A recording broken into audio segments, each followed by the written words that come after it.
నా మూడు సచ్చి నేను రాకపోతే నా సామాన్లు అప్పుడు నాకు మైండ్ దొరికిందండి. నేను పుట్టింటికాడ ఏడ్చాను. నా మూడు సచ్చినప్పుడు కూడా నేను దగ్గరికి వెళ్ళలేదండి.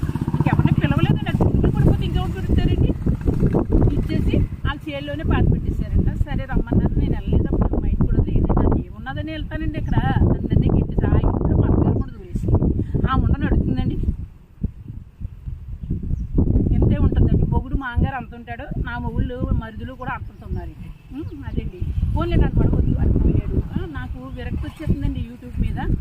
ఒక ముండ కూడా ఏడ్చేస్తుందండి. ఇప్పుడు ఒక ముండ బెంగళూరు కూడా కూతురు కూడా ఆ ముండ ఏడ్చేస్తా. దాని పోరుకైనా నేను ఇంటికి వెళ్ళిపోతానండి. నా ఇంటికి నా పోలీస్ స్టేషన్ నా ఊళ్ళో అందరూ నా కూతురు నా మీదకి వచ్చిందంటే ఒకటే దెబ్బ